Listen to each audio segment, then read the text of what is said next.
Bismillahirrahmanirrahim. Kita mulai hadirin sekalian. Assalamualaikum warahmatullahi wabarakatuh.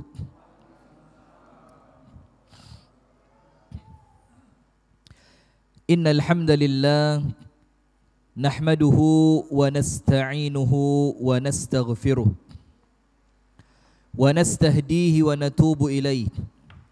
Wa na'udzu billahi min syururi anfusina wa min sayyiati a'malina.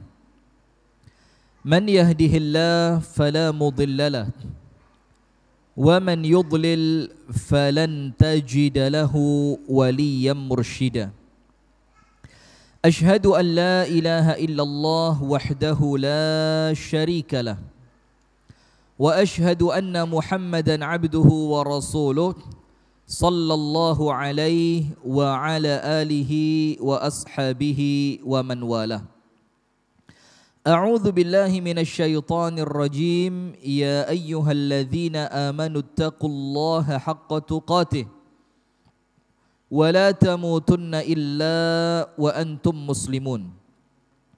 Allahumma anta rabbi la ilaha illa anta khalaqtani wa ana abduka wa ana ala ahdika wa wa'dika mastata'tu. A'udzu bika min syarri ma sana'tu. Abu'u laka bi ni'matika 'alayya wa abu'u bi dhanbi faghfir li. Fa innahu la yaghfiru adh-dhunuba illa anta. أمسينا على فطرة الإسلام وعلى كلمة الإخلاص وعلى دين نبينا محمد صلى الله عليه وسلم وعلى ملة أبينا إبراهيم حنيفا مسلما وما كان من المشركين أما بعد. Allahumma inna nas'aluka ilman nafi'a wa na'udzu bika min ilmin la yanfa'. Allahumma 'allimna ma yanfa'una wanfa'na bima 'allamtana wa zidna ilman wa hudan wa taufiqan. Amin ya rabbal alamin. Orang Malang kenapa sampai sini? Ana perhatiin antum dari tadi kayak pernah inget sopo, baru inget ana. Ini hati-hati ya, itu takmir Masjid As-Salam Telogo Mas. Oh diundang memang. Oh ya, saya khawatir kesini cari ilmu saja nih. Khawatir ini spionase ya. Jazakallah khair, barakallahu fiik, ahlan wa sahlan bik. Puji dan syukur alhamdulillah kita haturkan kepada Allah atas limpahan nikmat karunia Allah kepada kita semua. Sehingga di malam hari ini kita dipertemukan Allah dalam majelis yang alhamdulillah penuh dengan keberkahan ditambah dengan rintik hujan. Mudah-mudahan kita semua yang hadir di malam hari ini, baik hadir secara langsung ataupun menyaksikan melalui live streaming dan Madani TV, mudah-mudahan kita semua oleh Allah diberikan keberkahan. Amin ya rabbal alamin. Yang mulai membuka usaha mudah-mudahan sama Allah dibikin lancar usahanya. Yang sedang ada masalah mudah-mudahan sama Allah diselesaikan semua masalahnya. Yang punya cita-cita, yang punya harapan, pengen cepat nikah segala macam, mudah-mudahan oleh Allah dikabulkan keinginannya. Amin ya rabbal alamin. Kemudian salawat beriring salam semoga tercurahkan dan terlimpahkan kepada uswah kita, suri tauladan kita dan kekasih kita bersama, Nabi besar, Nabi agung, An-Nabi Muhammad sallallahu alaihi wasallam. Dan pengajian Mujahidin ini, Pak Kus, Pak Jack dan kawan-kawan, ini spesial. Karena satu-satunya pengajian saya di Kediri yang malam Jumat. Ini ya, satu-satunya pengajian saya di Kediri yang malam Jumat. Dan ini spesial banget. Karena apa? Ini ketika kita membaca kitab-kitab, ketika kita membaca hadis, apa yang kita ceritakan tidak terlepas dengan mengucapkan nama Nabi Muhammad kemudian diiringi dengan apa? Sholawat. Sementara hari Kamis ini kalau panjenengan sudah masuk ba'da sholat maghrib, itu dalam hitungan Islam sudah masuk Jumat. Berarti sunnah-sunnah Jumat sudah dilakukan. Banyak membaca sholawat, membaca surah Al-Kahfi, kemudian bersedekah. Anda tahu enggak? Sedekah pada hari Jumat itu keutamaannya mengalahkan pada hari yang lain. Itulah kenapa di tempat kita ini rame, gencar sedekah Jumat, betul enggak? Tapi saya ingatkan, ini di Malang sudah kira-kira 6 bulan yang lalu saya ngomong.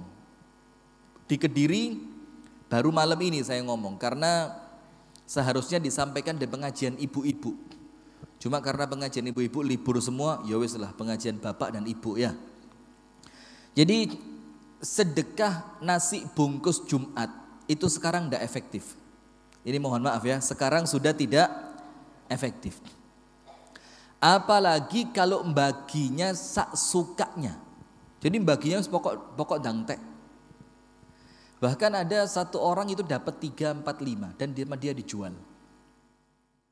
Dan satu bungkus nasi berkah Jumat 1 hari 1 pekan, 1 kali 1 pekan itu tidak mengentaskan mereka dari kemiskinan.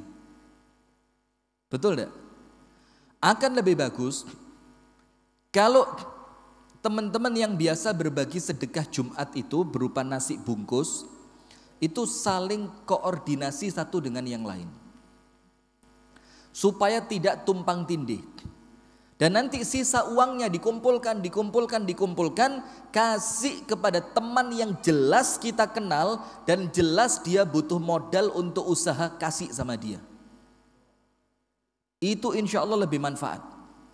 Karena mohon maaf, sekarang orang yang dapat nasi 1 pekan 1 kali cuma 1 bungkus, itu merubah apa buat dia? Beda kalau antum kasih ke tempat bencana, memang mereka sedang butuh. Tapi kalau di tempat-tempat seperti kita, bukan saya melarang loh ya, cuma saya mengajak sedekah yang lebih cerdas.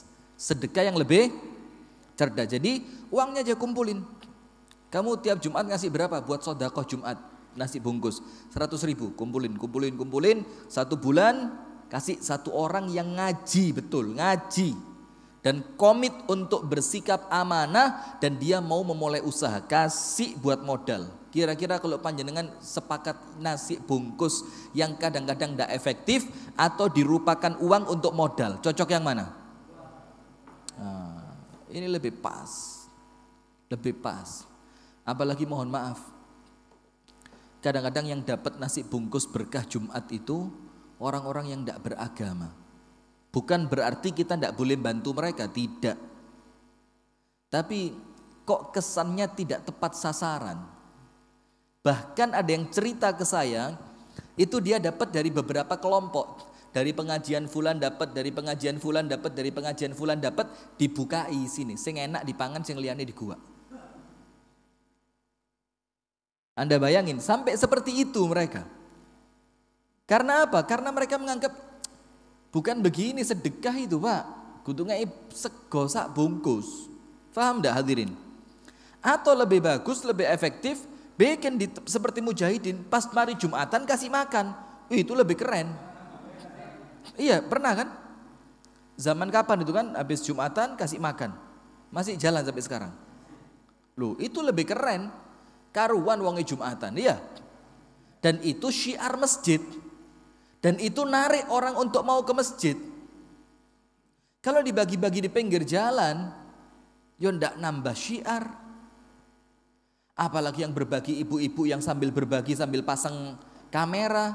Pak, bilang terima kasih Pak ya. Ini ibu-ibu sedekah Anda sudah saya kasih ke fakir miskin Bu. Wonge krungu, fakir miskin. Loh coba.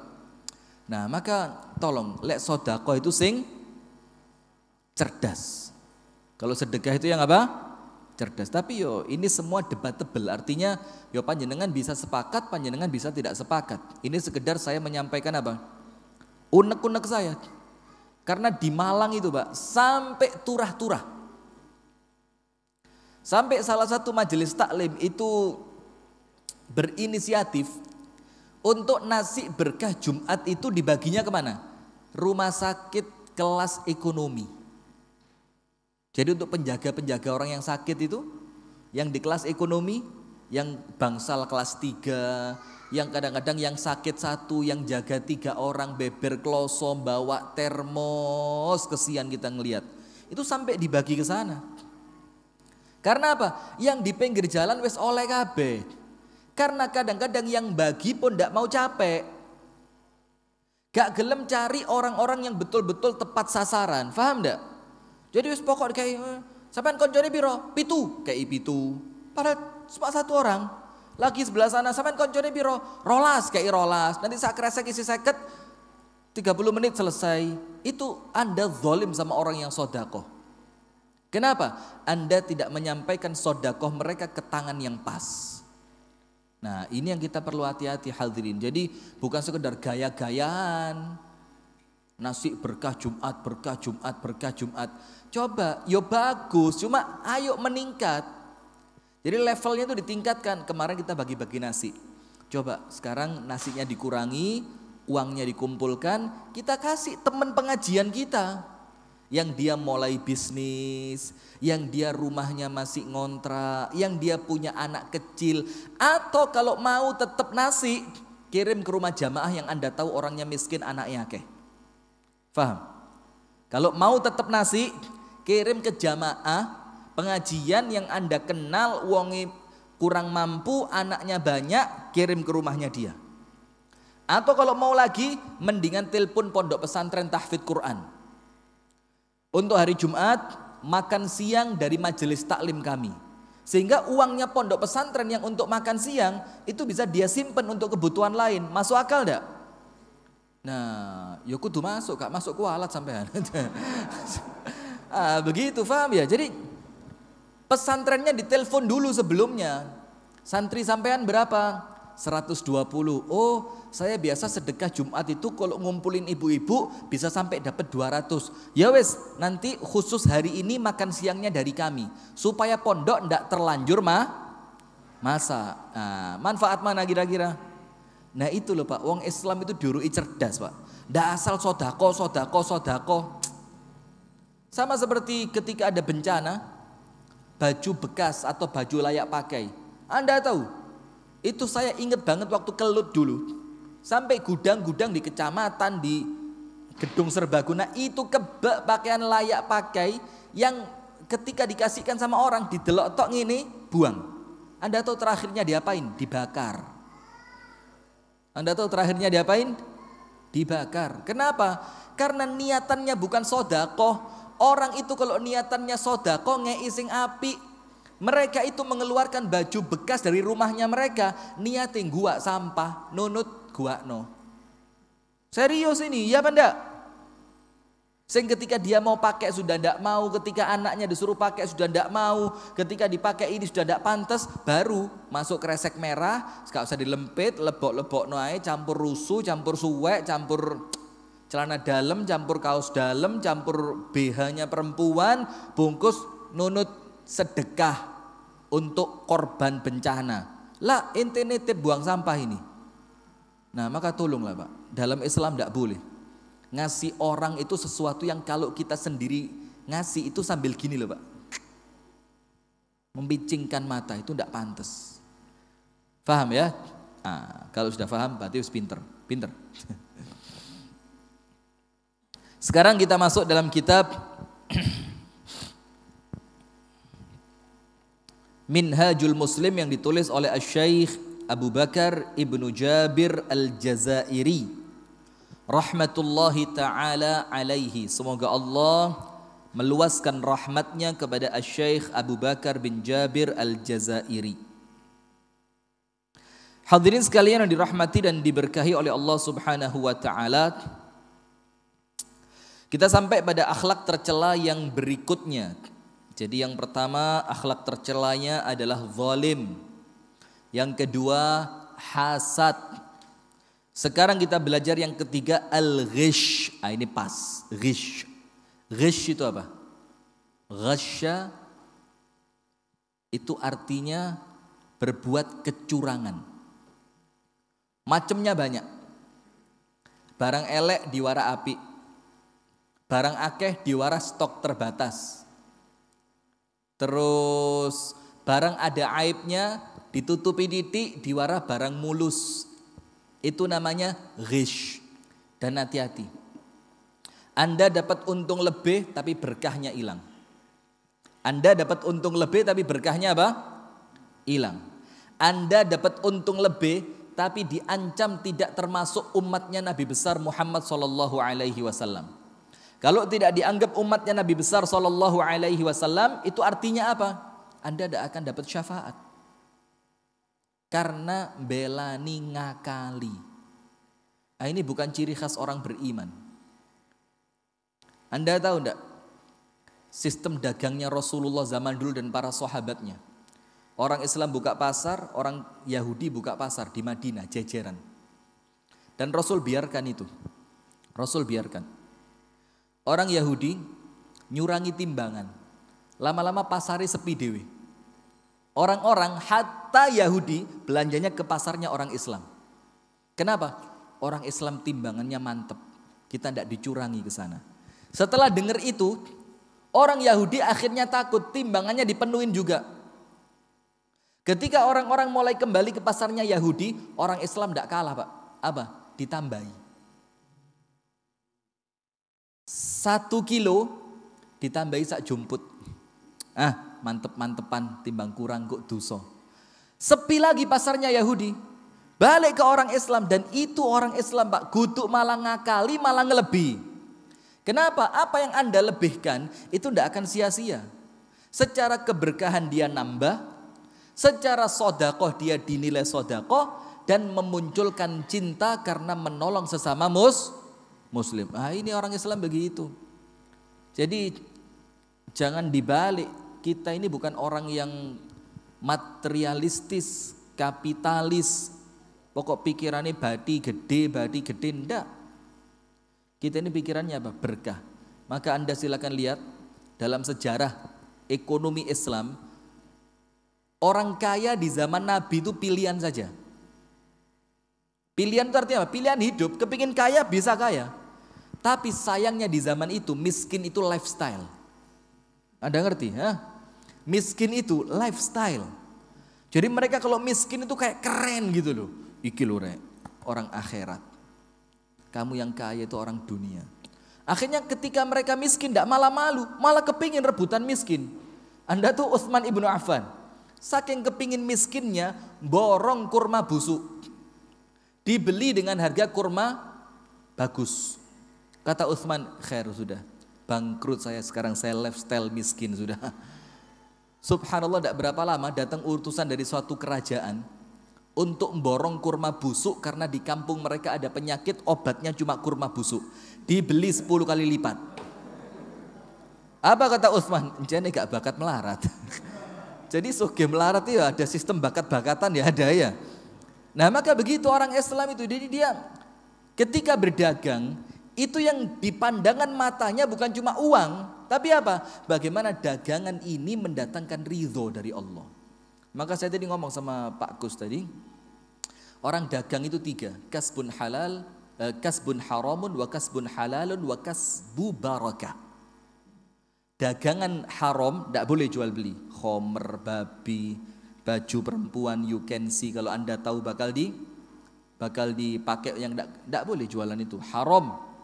Yang kedua kasbun halal, kerjaannya halal, dodolan apa? Dodolan baju, dodolan mobil, jualan tanah, halal, berkah dan bisa kaya. Yang ketiga, dagangan barokah. Apa dagangan barokah itu? Yang dijual adalah sesuatu yang bukan sekedar barang dagangan, tapi apa? Dagangannya itu bernilai ibadah dan dakwah. Jualan madu, jualan minyak wangi, mukhallad, mana Rizki? Mukhallad. Jualan minyak wangi, jualan habbatus sauda. Halal dia. Tapi berkahnya tambah. Kenapa? Selain Anda menjual itu, Anda juga mensosialisasikan nilai-nilai keislaman, nilai-nilai sunnah. Itulah Rasul mengajarkan kita untuk jadi orang itu seperti penjual minyak wangi kan. Cari teman itu seperti penjual minyak wangi. boleh jadi kita dikasih gratis, atau kalau enggak kita juga membeli darinya sesuatu yang bagus. Kalau tidak, minimal mencium apa? Bau wangi, dan itu orang Islam, Pak. Nah, sekarang kita akan baca al-ghish. Apa itu al-ghish? Al-ghish artinya adalah menipu atau berbuat curang. Menipu atau berbuat curang, itu adalah al-ghish.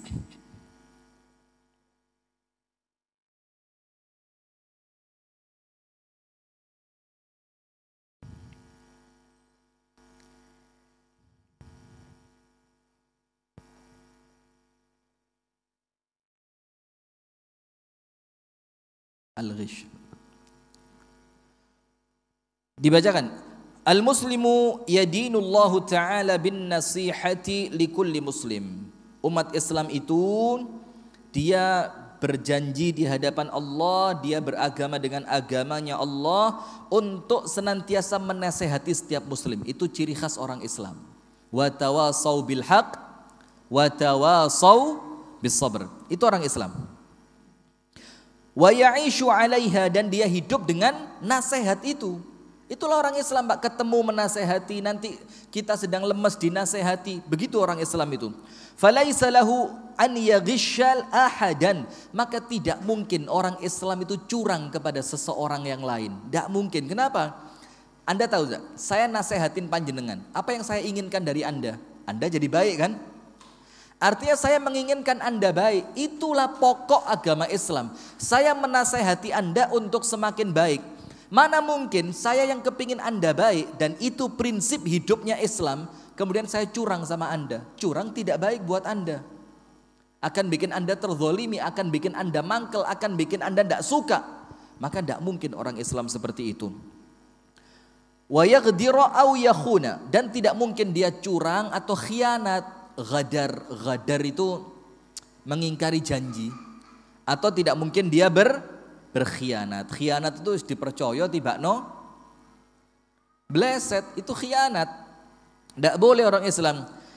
Idh al-ghishu wal khiyanatu wal ghadru sifatun dhamimatun qabihatun fil mar'i. Karena apa? Ghish, curang, khianat, ingkar janji, itu sifat yang tercela yang tidak boleh seorang muslim mensifati dirinya dengan itu. Wal qabhu la yakunu khuluqan lil muslimi wala wasfan lahu bihalin minal ahwal. Sementara keburukan itu tidak boleh jadi sifatnya orang Islam dalam keadaan apapun. Lihat, Pak. Dalam keadaan apapun orang Islam itu tidak boleh bersifat buruk. Sogeh apik melarat ya kudu apik.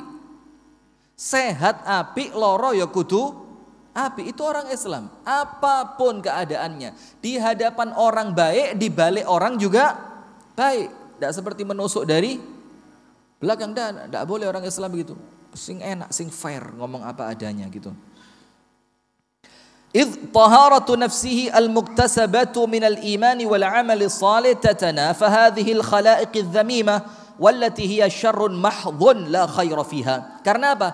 Kesucian jiwa yang kita inginkan, pentingnya apa, Pak? Nanti di hari kiamat semuanya kecewa. Illa man atallaha biqalbin salim, kecuali orang yang datang kepada Allah atine resik, hatinya apa? Bersih. Nah, kebersihan hati itu yang munculnya dari iman, yang munculnya dari amal soleh, itu bertolak belakang dengan kecurangan. Maka tidak mungkin Anda kepingin hatinya bersih, sora popo jahat, sing penting atine api. Loh, jahat kok atine api? Tidak mungkin orang yang atine api ya mesti gak jahat. Maka jangan disalah paham ya. Ra salat ra popo, sing penting mbek tanggo api. Loh, itu sebagian api tapi bukan keseluruhan keapian. Paham? Nah, maka jangan tertipu dengan kalimat yang semacam itu. Wal muslimu qaribun minal khair ba'idun 'anil syarr, karena orang Islam itu dekat dengan kebaikan, jauh dari keburukan. Nah, sekarang ini Asy-Syaikh Abu Bakar bin Jabir Al-Jazairi rahimahullahu taala menyebutkan 5 contoh kecurangan. Ada berapa contoh? 5. Yang sebagian diantaranya tidak kita anggap curang. Nomor 1, an yuzayyinal mar'u li akhihil qabih awil syarri awil fasad liyaqa'a fih. Menghiasi keburukan supaya tampak baik, supaya orang lain terjatuh pada keburukan itu. Contoh, maklar mobil, ahlan wa sahlan, maklar sepeda, apalagi maklar tanah.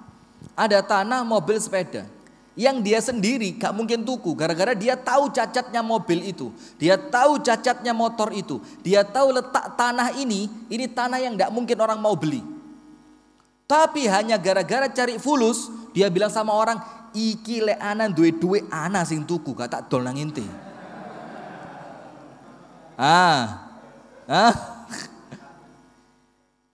Atau tanah, ini tanah strategis, Pak. Anda nanam singkong di sini tumbuhnya duren. Ya apa nanam singkong tumbuh duren?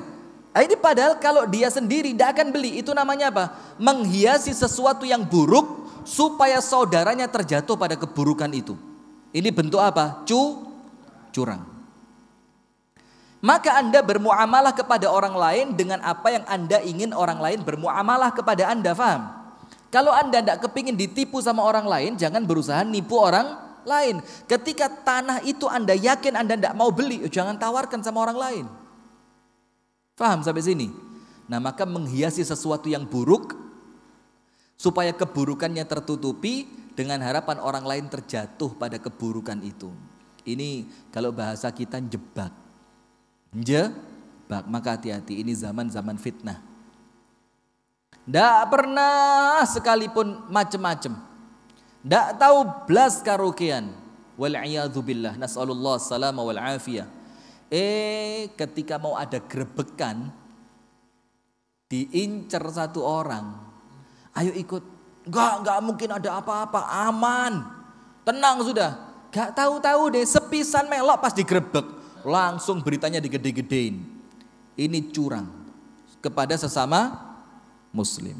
Hati-hati ya. Termasuk ini apa? Ini termasuk begini. Sekarang kan musim corona. Sekarang ini musim corona. Mudah-mudahan Allah menyelamatkan kita semua. Amin ya Rabbil Alamin. Anda sakit. Dan penyakit itu mengarah seakan-akan ini kok nampaknya mirip dengan gejala corona. Maka saat itu jangan keluar rumah. Karena kalau Anda keluar rumah, Anda zalim sama orang lain. Anda curang sama orang lain. Iya kalau bukan corona. Kalau corona, paham enggak? Jadi untuk tetap tinggal di rumah, isolasi mandiri untuk orang yang sakit, itu bukan tuntutan medis, Pak. Itu tuntutan agama. Maka Anda nyuruh orang lain untuk isolasi mandiri, apapun alasannya mereka tidak akan ridho. Kecuali alasannya agama. Alasannya agama, Pak. Anda tinggal di rumah itu bernilai apa? Ibadah. Sampai sini paham? Nah, itu bentuk kecurangan yang pertama. Menghiasi keburukan supaya orang lain terjatuh. Bentuk kecurangan yang kedua, an yuriyahu dhahira syai'i tayyib as-salihah wa yukhfi alaihi batinahu al-khabith al-fasida. Jadi seperti ini.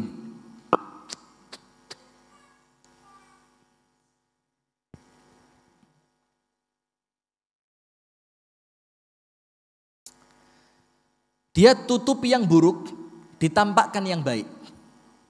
Ditutupi yang buruk, ditampakkan yang baik. Yang ditampakkan ini biasa untuk yang jual beli online, hati-hati. Yang difoto ya apa? Foto ini dideketin banget. Kelihatan barangnya begitu besar. Saya pernah ketipu tas sepeda pancal. Allah murah kira 120.000. Balik sak mini.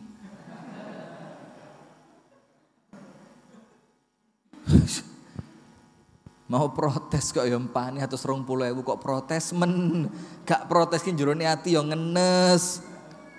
Ini menampakkan dari sesuatu itu yang ditampakkan yang bagus-bagusnya. Yang buruknya apa? Ditutupi. Dan ini termasuk bentuk apa? Khianat. Bentuk kecurangan. Wa yukhfi alaihi batinahul khabith al fasid. Dan menutupi dalamnya yang khabith dan fasid. Contoh, Rasulullah lewat suatu pasar, ada orang jualan gandum. Sering dengar ya? Kemudian atasnya kering, Rasul curiga. Rasul masukkan tangannya, wa yudkhilu yadahu. Ketika Rasul keluarkan, walamma akhrajahu, ternyata mendapati gandum yang di bawah, gandum yang sudah busuk dan basah. Rasul tanya, kenapa tidak kamu balik? Yang basah busuk biar orang lihat, taruh atas. Katanya dia, kalau saya taruh atas tidak laku. Anda tahu asbabul wurudnya hadis ini apa? Ada orang kulaan gandum, kulaan dengan harga mahal. Artinya dia juga ketipu, Pak. Artinya pedagang ini juga bukan dia yang mengawali penipuan.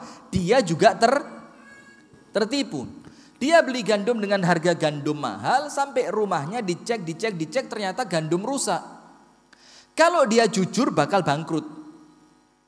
Kalau dia jujur bakal bangkrut. Kalau dia bohong, tidak bangkrut tapi nipu orang. Maka Rasul katakan, qulil haqqo wa in kana murran. Katakan yang benar walaupun pahit. Jadi pahitnya bukan buat orang lain, buat siapa? Diri sendiri lah. Kita ndak saiki dakwah sak kewar PDW lek jamaah ngamuk. Loh, ini mengamalkan hadis ini. Katakan walaupun pahit. Ya pahit guys, sampean legi guys. Lah ini artinya hadis ini sama seperti yang tadi. Ketika Rasulullah melihat yang atas bagus, yang bawah buruk. Ini penipuan. Contoh, saya pernah ngalami juga beli stroberi dibungkus plastik. Plastiknya juga kuning tuh, yang kecil-kecil itu. Atasnya gede-gede kayak gini. Kita makan atasnya krek. Nih sore, subhanallah. Sak semut-semut, wah ya Allah.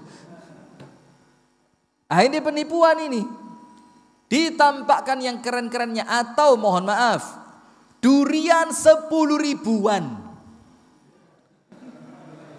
Wes berhenti mobil kita, seret 10 ribu. Gawa duit saya ketewun.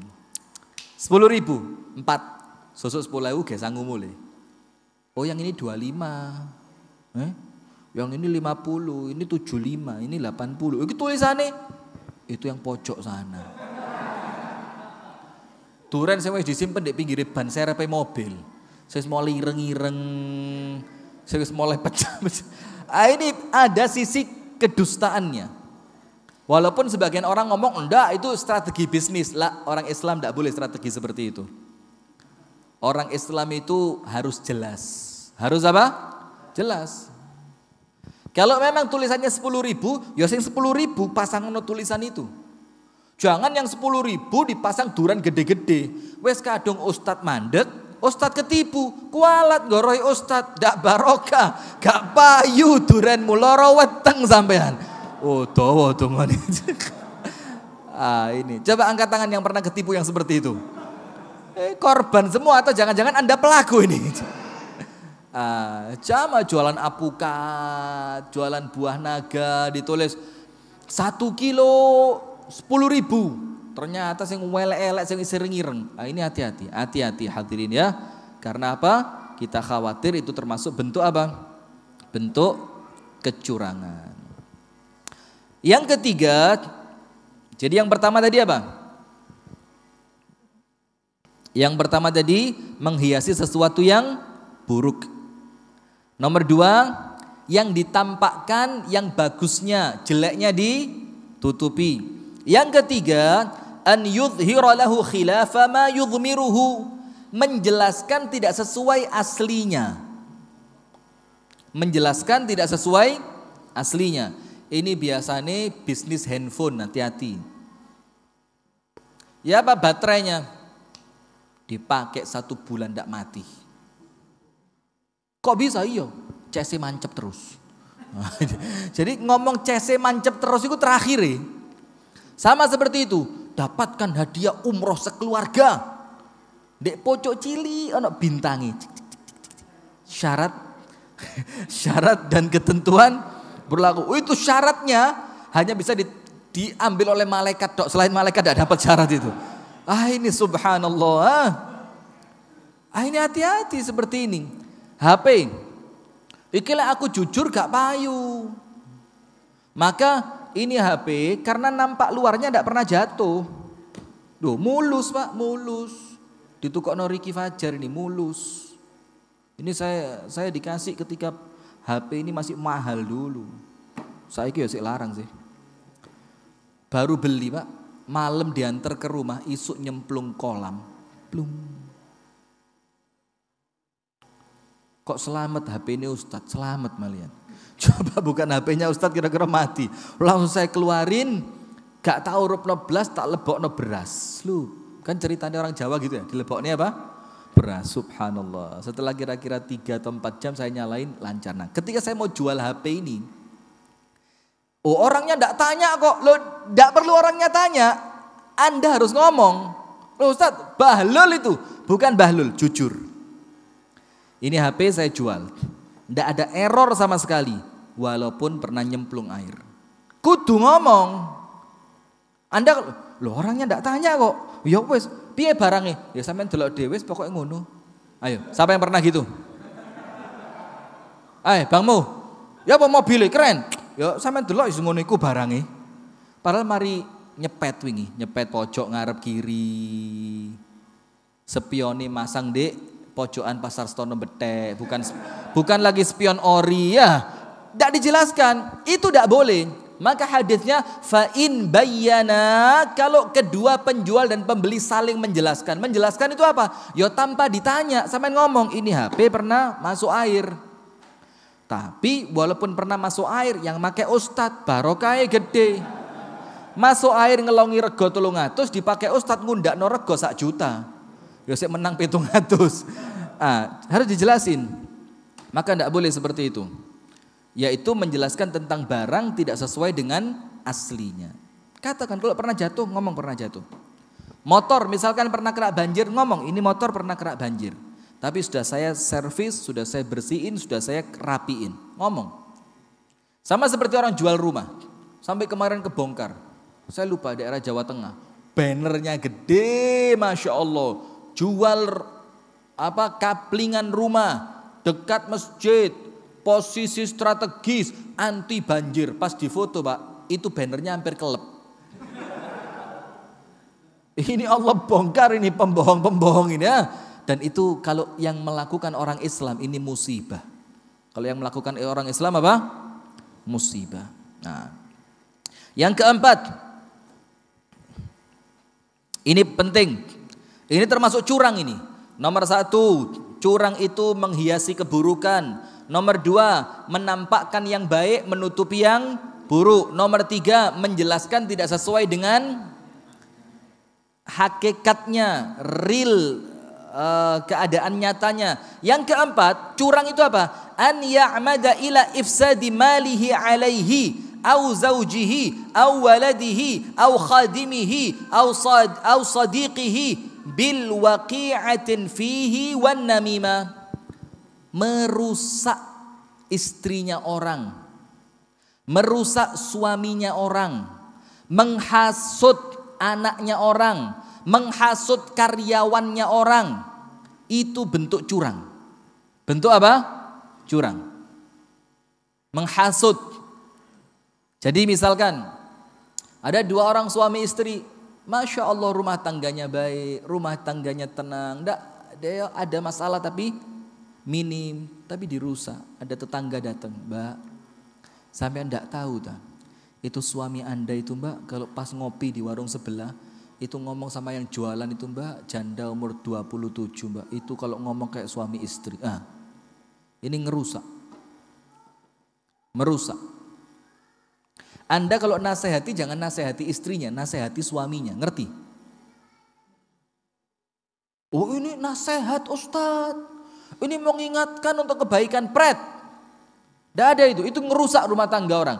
Anda kalau lihat seorang laki-laki ganggu perempuan lain sementara dia punya istri, yang dinasehati bukan istrinya, siapa? Laki-lakinya dan perempuan yang mau digoda kan danono. Wong lanang sing teko iku wis duwe bojo. Bojone kereng lho. Sampai dicokot loh macam-macam. Lah gak disantet loh sampean. Gituin. Lah kita kebalik. Ini dihiasi sama setan. Ibu-ibu. Bu. Astagfirullahaladzim. Bu.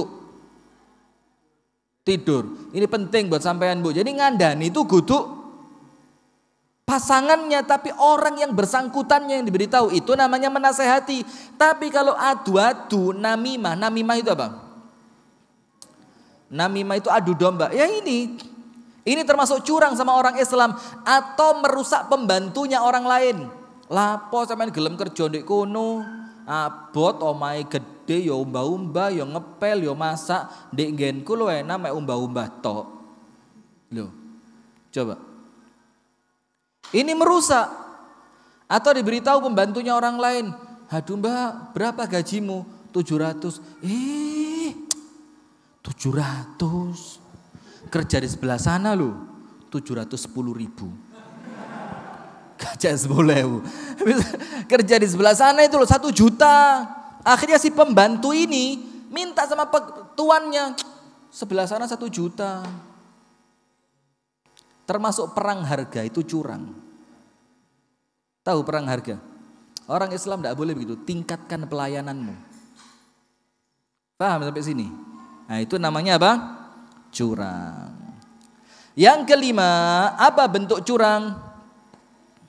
An yu'ahida ala hifdhi nafsin aw malin aw kitmani sirrin thumma yakhunuhu wa yaghdur. Yaitu apa?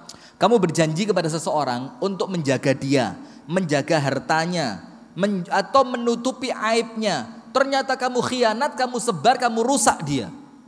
Ini bentuk curang. Saya sama Pak Imam, inti tok yo, jangan ngomong-ngomong. Sudah aman, bagus. Tapi kalau sampai ternyata Pak Imam ngomong nang Pak Endro sampai tok. Loh, ojo mana iki tok mbek inti tok, ojo tambah rene tok e. Engko Pak Endro tok mana tok. Sak masjid ero kabeh. Paham? Ini penyakitnya siapa biasanya? Penyakitnya siapa? Ibu-ibu. Dan repotnya kita ini ndak mau cerita tapi bikin orang penasaran. Itu yang ndak boleh. Contoh, ngomong sama teman di pengajian, "Mbak, teman deket kita Mbak, ada yang nikah lagi." Who's that? Siapa dia? Wis ndak usah. Yang penting sampean tahu aja. Loh, sapa iki asalnya gak penasaran, akhirnya apa? Boleh begini. Bu. Ini penyakitnya ibu-ibu ini. Gak wani nyeritakno tapi orang dibikin apa? Temen kita kemarin, ngelamar perempuan yang ke-7 ditolak semua. Peng 7, iya. Sapa? Wis, yang penting kudu sampean. Lah ini bikin orang akhirnya menerka-nerka sama seperti dukun. Serius, Anda tahu dukun? Di rumah Anda setiap punya sendal jepit anyar hilang. Jepit anyar hilang. Kok pelaur men ya sendal jepit sini colong, sudah. Penasaran, apa yang dilakukan? Datang ke Banyuwangi, asosiasi perkumpulan dukun dan tukang santet. Datang ke tukang dukun, datang tanya, "Mbah, ini setiap saya beli sendal jepit baru Mbah, hilang Mbah. Saya beli lagi hilang Mbah." Mbahnya bilang apa? Gampang. Mau tahu pelakunya? Mau, pasti ketangkep. Bagaimana? Hubungi Mas Bambang CCTV. Ketangkep temenan. Enggak begitu, dibilang apa? Oh ya, saya tahu orangnya. Saya mau tanya, dukun nyebut nama atau ciri biasanya? Ciri ini gak wong adu-adu Pak. Iya apa enggak? Orangnya gak seberapa tinggi, gak seberapa pendek. Indonesia ini gak seberapa tinggi. Astagfirullahaladzim. Terus kulitnya sawo mateng. Loh, sak Kediri kabeh. Tambah lagi dia bukan orang jauh. Biasanya orang ngono nih dukun itu ya. Dia bukan orang jauh. Akhirnya Anda apa? Mikir. Setiap ketemu orang, delok jepite. Ya Allah, kayak nggenku. Mosok iki. Seperti itu, tidak boleh. Nah maka Anda diyakini sama orang bakal menjaga dia, bakal menutupi aibnya. Ternyata Anda sebarkan dan Anda mengkhianati dia, itu curang. Itu namanya apa? Curang. Nah, silakan azan dulu, kita lanjutkan insyaallah setelah al-azan. Untuk pemirsa Madani TV, untuk pemirsa Sayap Dakwah TV, jangan kemana-mana, kita akan kembali melanjutkan pengajian ini setelah al-azan.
Bismillah, alhamdulillah, assalatu wassalamu ala rasulillah wa alihi wa sahbihi wa man walah wa ba'du.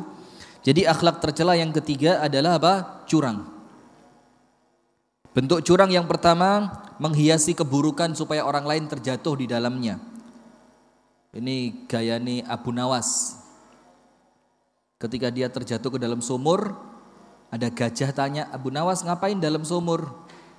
Ini langitnya mau jatuh. Wah, aku lebokno kono pisan gak iso, cukup gawe wong siji tok. Ya apa carane? Ya wis aku ngalah, aku enggak harus sampean mlebu. Sama gajahnya Abu Nawas ditolong, gajahnya masuk tinggal lari. Ini menghiasi apa? Keburukan. Yang kedua, menampakkan sesuatu yang baik menutupi yang buruk.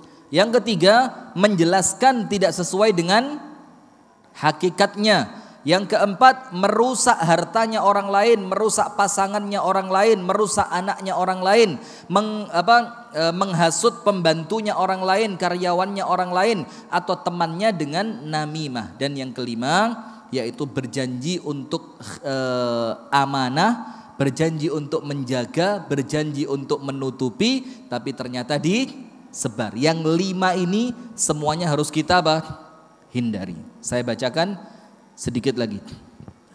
Wal muslimu fi tajannubihi lil ghishi wal ghadri wal khiyanati huwa muti'un lillahi wa rasulih idh hadhihi thalathatu muharramatun bi kitabillahi wa sunnati rasulih.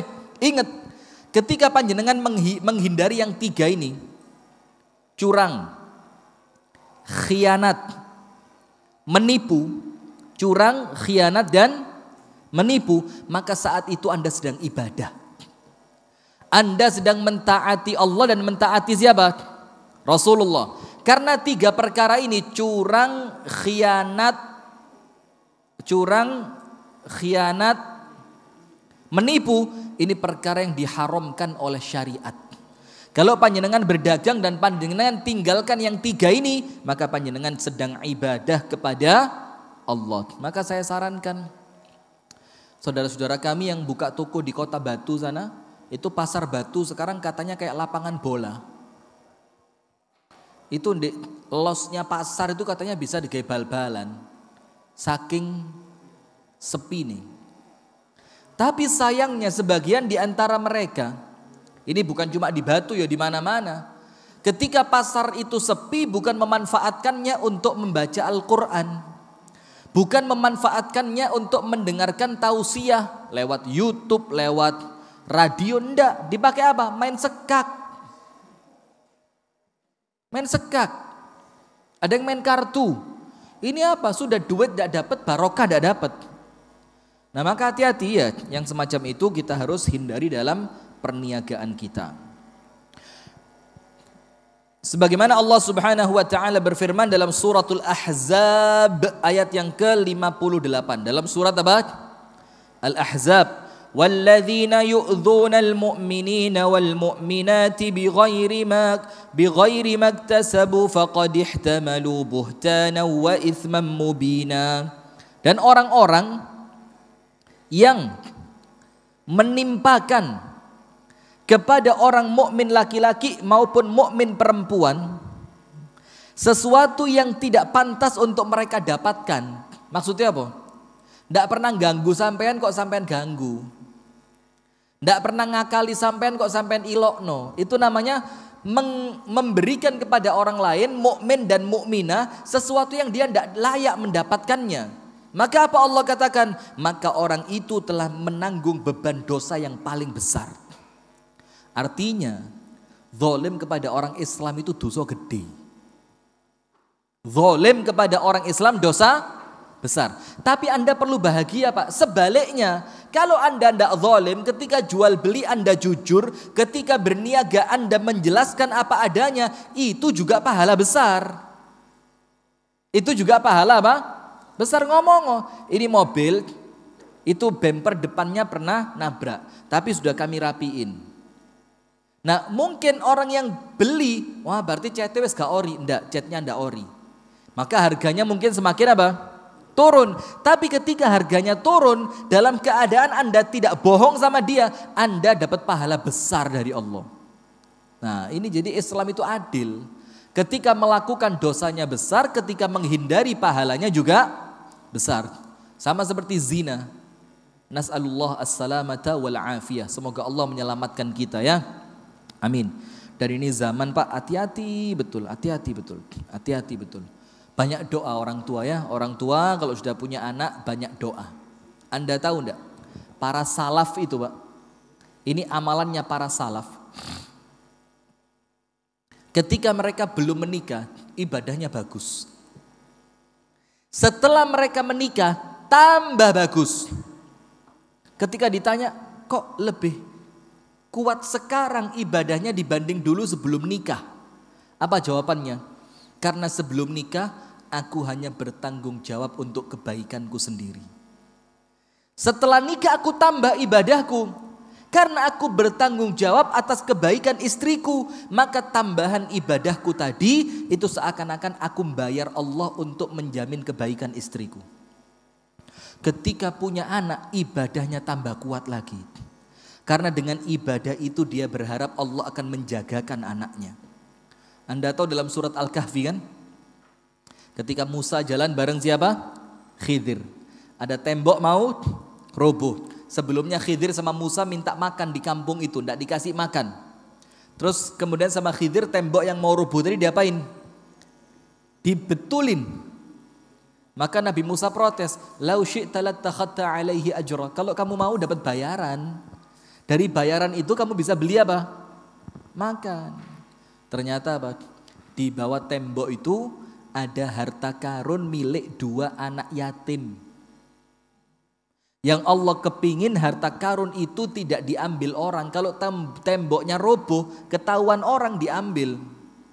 Kenapa pertanyaan kok sampai Allah ngirim Khidir bersama Nabi Musa untuk sekedar jadi tukang bangunan, belani tembok ini. Wa kana abuhuma sholihah, berkat kesolihan bapaknya. Maka sekarang Pak, semakin edan zamane, orang tua ibadah kudu tambah edan nemen. Edan itu tambah kuat gitu loh. Biasa tahajud petang jam, saiki 6 jam. Loh itu bayaran buat Allah supaya apa? Jaga anak kita. Loh kita ndak ya sekarang. Tambah rabi, tambah males. Biasanya biasa durunge rabi, pengajian. Setelah nikah, Ustaz, istri mual. Iya, muales. Nanti punya anak gitu lagi. Dulu belum punya anak, Masya Allah, riwa-riwi pengajian, boncengan sama istri. Ketika ada anak, maaf Ustaz, anak panas. Saja dia butuh anaknya yang panas, bapaknya panas kerungu pengajian, kena jin. Nah kan begitu. Nah maka hati-hati. Kemudian disebutkan di sini dalam surat yang berikutnya, surah Al-Fatah ayat yang ke-10. Faman nakatha fa innama yankuthu ala nafsih. Dan ini banyak ayat yang semisal dengan ini. Orang yang buruk itu Allah beritahu panjenengan. Ingat lo yo, wong elek iku kudu elek gawe wong liyane. Tapi elek gawe sapa? Gawake dhewe. Itulah seperti orang meludah ke atas. Itu air liurnya akan turun kemana? Balik ke wajahnya dia. Seperti sekarang banyak orang yang kebiasaan ngidoni sopir mobil, lek nyelip ngawur sepeda motoran. Sekarang lali gawe masker. Aduh. Ketutupan masker, menang nafsu kata ngidoni wong, subhanallah. Mana yang sering ngidoni sopir-sopir itu, mana. Hati-hati, Anda nanti meninggal mulut Anda 7 meter itu. Masuk tabloid hidayah. Karena sering meludahi sopir mobil, ketika meninggal dunia bibir maju sampai 7 meter. Maka dikatakan di sini dalam surat Al-Fatah ayat yang ke-10. Barang siapa yang mengingkari perjanjiannya, maka sesungguhnya dia sedang menzolimi diri sendiri. Contoh orang dagang coba. Lek ngapusi, menit sing tuku teko maneh apa ora? Ndak datang lagi. Hari ini ada janjian sama orang. Ternyata Anda khianat hari ini. Besok mau diajak janjian orang itu? Ndak mau. Mateni rezekine dewe.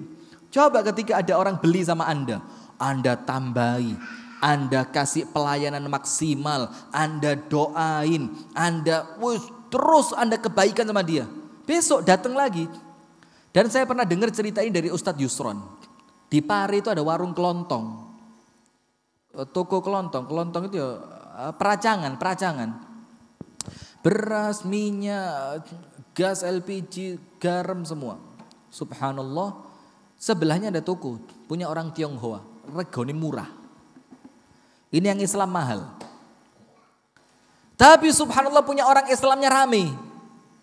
Kenapa? Lek ngladeni telaten. Napa malih Pak? Sampun, mboten kirang ta, mboten klentu. Oh mangke lek enten klentune diwangsulaken mboten napa-napa. Loh. Akhirnya orang ketika mendapatkan pelayanan itu nilai tersendiri. Yang bikin barangnya dia layak dihargai dengan harga yang mahal. Karena yang dijual bukan cuma minyak wanginya. Tapi ngomongi ya, ngomong ini sunnah Rasul. Orang kalau pakai ini malaikat kelet. Ini nanti kalau antum pakai, selama aromanya masih tercium, pahala nempel di dada antum. Oh, kalau yang jualan orang kafir gak ngerti Pak. Paris de Parfum. Wis ngono tok menangi Paris de Parfum. Apa Paris de Parfum? Minyak wangi Paris. Lah, gak ngerti arti ini. Nah, ini repot. Maka pelayanan itu penting. Maka barang siapa yang Mengingkari janjinya maka dia sedang merugikan siapa? Diri sendiri. Dalam ayat yang lain, wa may yabkhal fa inna ma yabkhalu ala nafsih. Orang sing medit gak gelem dum-dum, gak gelem sedekah, gak gelem ngei hadiah, itu sebenarnya dia medit, dia pelit buat siapa? Diri sendiri. Kemudian dalam surah Fatir ayat 43. Dalam surat apa? Fatir ayat berapa?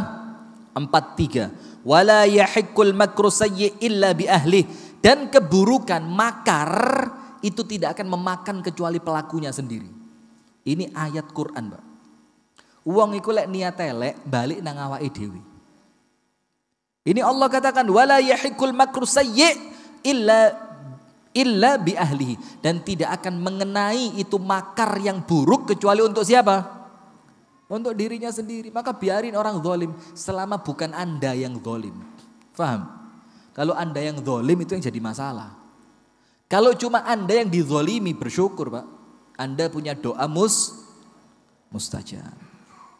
Rasulullah SAW bersabda, ini hadis penutup, dengerin. Ini pamungkas. Pamungkas itu apa? Husnul khatimah. Man khabbaba, barang siapa merusak. Khabbab itu merusak. Khabbaba, barang siapa merusak. Zaujatam ri'in, pasangan seorang manusia. Adu-adu. Merusak siapa? Pasangan. Sampai muncul kalimat kutunggu jandamu, itu lah ngerusak pasangannya wong. Akhirnya dia tidak takut cerai. Kenapa? Alah pegatan ada sing ngenteni ya kok. Loh ya apa? Tidak boleh. Ini ketoknya enteng tapi abot, Pak. Tidak boleh. Orang Islam tidak boleh sembarangan ngomong itu. Kutunggu jandamu. Lah apa gak golek perawan nih? Iya, Pak Zek. Pak Zek girang banget, ada apa? Bu, niki Pak Zek niki ketawanya mencurigakan. Tole-tolean be Pak John. Iya Pak John, iya loh. Sempet ngomong apa Anda berdua tadi? Kok seakan-akan diiyakan gitu. Maka barang siapa yang merusak pasangan seseorang, au mamlukahu, atau merusak budaknya seseorang. Atau mamluk itu bukan budak saja, tapi apa? Harta milik orang lain. Ngerusak omai wong. Kan kita biasa begitu ya. Ngerusak tanamannya orang, kita cabutin. Hati-hati. Sampai Rasulullah bersabda apa? Barang siapa motek satu cabang ranting kecil dari pohon tetangganya, miswak untuk sekedar selilit, itu nanti sama Allah dimintai tanggung jawab di hari kiamat. Nyuklek, klik. Hatta yang Anda cuklek batang kering. Maka tangani lek bahasa saya SD dulu, ojo nggladik. Iya, tek. Apalagi yang diambil lombok itu enggak melaku isu deh. Alhamdulillah jalan pagi penuh berkah, ada cabai pinggir jalan. Barokah piye? Nyolong barokah. Nanti ada tomat, alhamdulillah lengkap. Mulai gak usah belonjo lombok entuk, tomat entuk, ning ngarep kok enek kangkung. Anda niat olahraga atau niat? Nah, ini enggak boleh ya. Enggak boleh. Itu sama Allah semua akan dimintai tanggung jawab. Au khadimahu, atau merusak pegawai orang lain. Hati-hati. Termasuk merusak pegawai itu ya bikin pegawainya orang lain tidak nyaman kerja. Itu merusak pegawainya orang lain. Akhirnya produktivitas berkurang, akhirnya kenyamanan berkurang, akhirnya ketenangan berkurang sampai dia pergi. Itu ngerusak. Sementara sekarang perkara-perkara semacam itu kesannya lazim. Padahal orang Islam tidak boleh melakukan itu. Falaisa minna, apa hukumannya? Tidak dianggap umatnya Nabi Muhammad. Allahu Akbar. Lihat Pak. Merusak istri atau suaminya orang. Merusak pembantu, merusak budak, atau merusak harta milik orang lain, atau merusak pegawainya orang lain. Maka Rasul katakan falaisa minna, tidak termasuk umatku. Sampai sepenting itu urusan ini Pak. Sampai taruhannya itu tidak dianggap umatnya siapa? Nabi Muhammad. Allahu Akbar. Kemudian ada 4 perkara. Barang siapa memiliki 4 perkara ini, munafiqan khalison, munafik yang kafah. Munafik yang apa? 100%, mia-mia. Yang pertama, idza haddatsa kadzab, kalau ngomong berdusta. Wa idza ahad ghadar, kalau berjanji mengingkari. Wa idza khasama fajar. Wa idza tumina khan, kalau dikasih amanah khianat. Wa idza khasama fajar, kalau ada masalah sama orang curang. Apa artinya kalau ada masalah curang itu? Misalkan saya mangkel sama Pak Zakaria. Ada orang tanya sama saya tentang, oh, Ustadz kenal Pak Zakaria? Oh, kenal. Ya apa? Saya pas mangkel-mangkel ya Pak Zakaria. Saya tidak boleh zalim sama dia. Misalkan Pak Zakaria ini kan ahli masjid, saya bilang, ojo wis, gak tau nang masjid belas. Padahal 5 waktu di masjid. Itu kalau ada masalah curang. Oh, mau apa? Ada bisnis sama Pak Zakaria. Ini jualan gula merah. Wis jangan wis. Pak Zakaria itu urusan bisnis sama saya. Urusannya 1 kali, bohongnya 4 kali. Akeh goro itu memang urusannya. Nah itu tidak boleh. Saya harus mengatakan yang jujur tentang Pak Zakaria.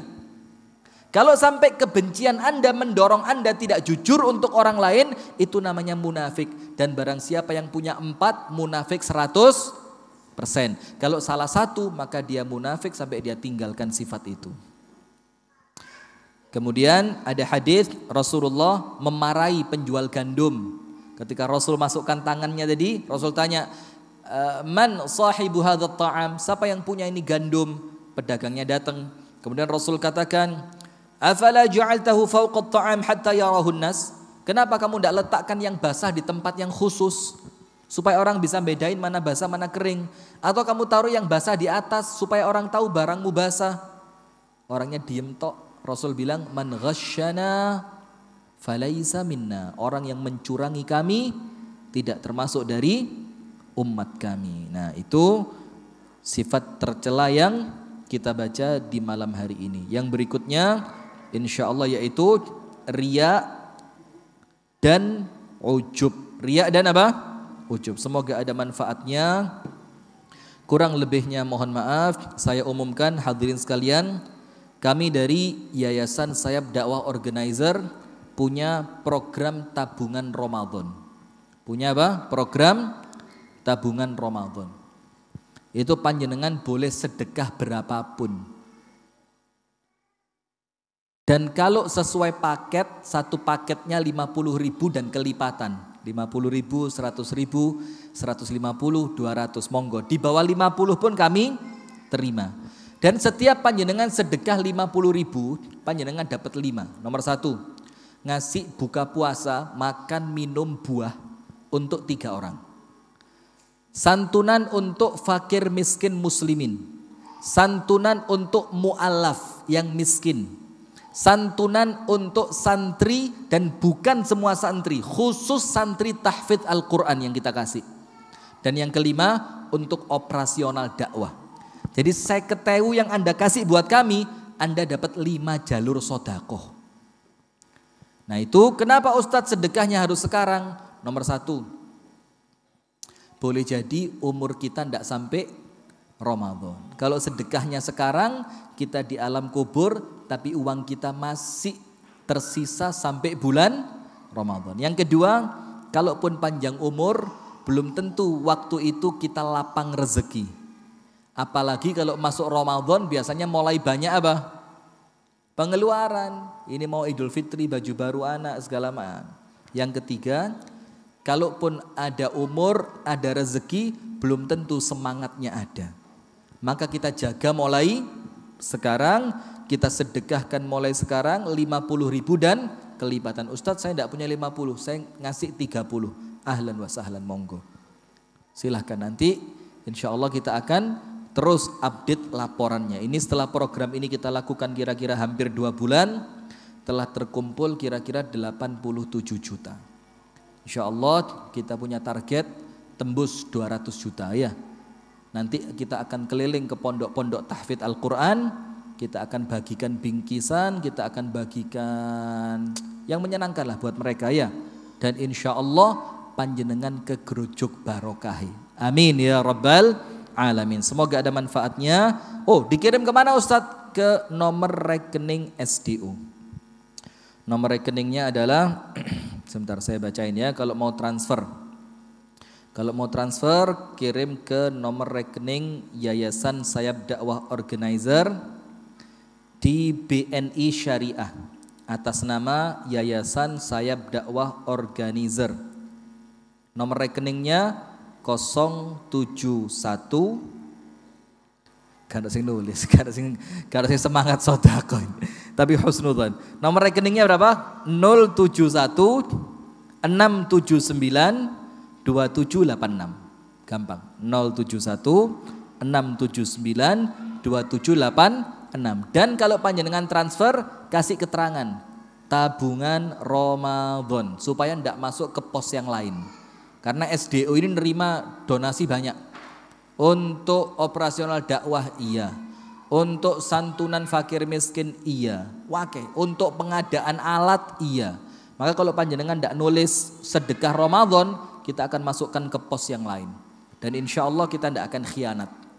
Insya Allah kita tidak akan curang. Uang Anda akan 100% kita serahkan ke yang berhak. Dan tidak ada cerita Idul Fitri susuk. Tidak ada cerita. Loh wes Idul Fitri laporan kemarin kita mendapatkan 213 juta.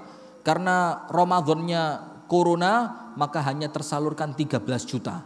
Sisa 200 juta tidak akan Anda dengar cerita susuk. Insya Allah semua yang Anda kasih akan kita keluarkan sesuai dengan komitmen kita. Kita tutup dengan doa kafaratul majlis. Subhanakallahumma wa bihamdika asyhadu an la ilaha illa anta astaghfiruka wa atubu ilaik. Kurang lebihnya mohon maaf. Assalamualaikum warahmatullahi